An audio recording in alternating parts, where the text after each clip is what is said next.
Bon, alors tu avais posé la question comment faire pour que les trois images aient la même hauteur.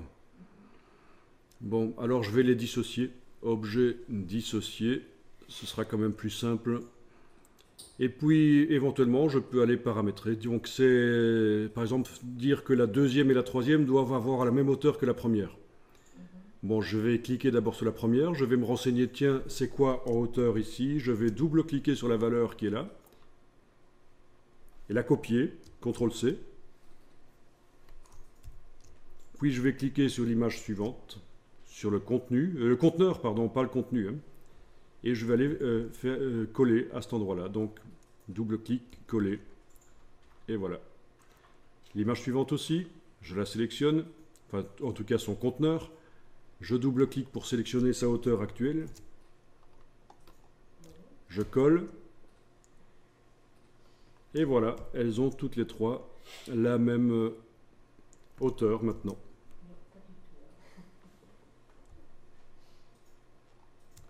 Non, ça ne marche pas?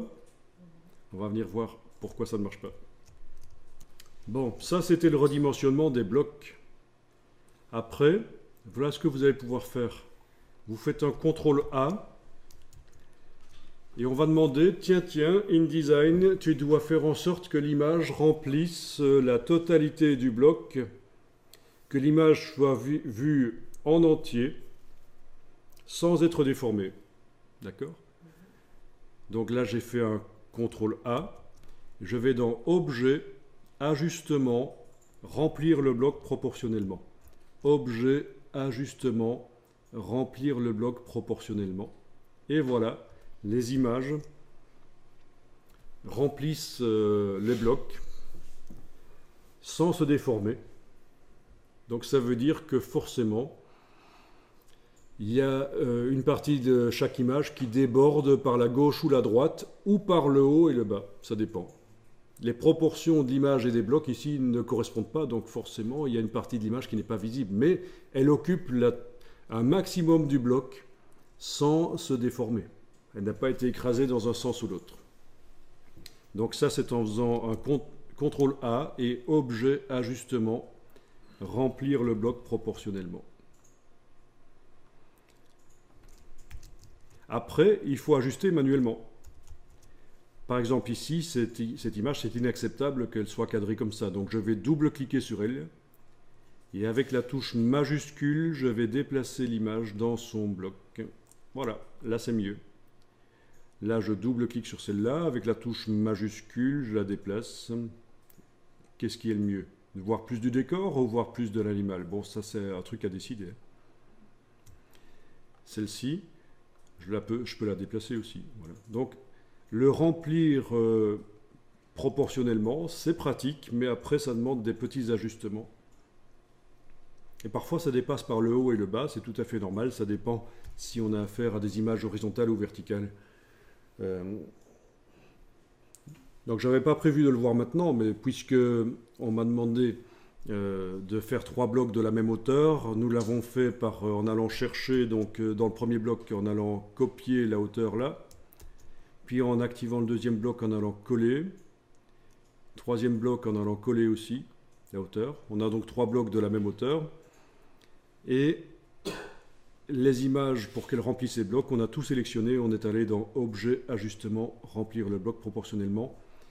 Et après, j'ai dû double-cliquer sur les blocs pour aller au niveau des contenus et les bouger, soit en horizontal, soit en vertical. Donc en enfonçant la touche majuscule, j'ai pu les bouger en horizontal ou en vertical pour ajuster le cadrage.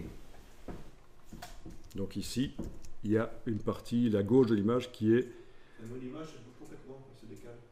perdue. Et Voilà, donc en plus évidemment de les bouger en horizontal ou en vertical, on peut aussi faire ce qu'on a fait tout à l'heure, une transformation pour agrandir, bien entendu. Alt majuscule, poignée du coin. Donc c'est très très souple en fait. Par rapport à d'autres logiciels de mise en page, ici c'est très souple, on peut vraiment faire les choses comme on veut. C'est la caractéristique de InDesign. Alors, vous avez vos images qui sont sur la gauche de la page, comme ça. mettez-les sur la gauche de la page, parce que nous allons faire un bloc texte qui va être sur la droite. Donc il faudrait idéalement que les images soient sur la gauche de la page et qu'elles ne débordent pas sur la moitié droite. Vous voyez que si je divise la page en deux, il ne faut pas qu'il y ait une image qui soit sur le côté droit. Donc on doit dimensionner. Ah, éventuellement, vous les sélectionnez toutes les trois, vous faites transformation manuelle pour les redimensionner. Ouais. Parce qu'on va commencer à travailler sur le texte.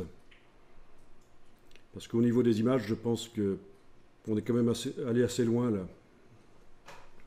Il serait temps d'amener du texte pour qu'on commence à avoir des documents qui sont intéressants, qui ont à la fois du texte et des images. Donc.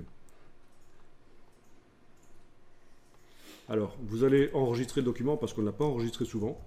Je fais un enregistrer sous et le document InDesign, je l'enregistre sous le numéro 02 cette fois-ci.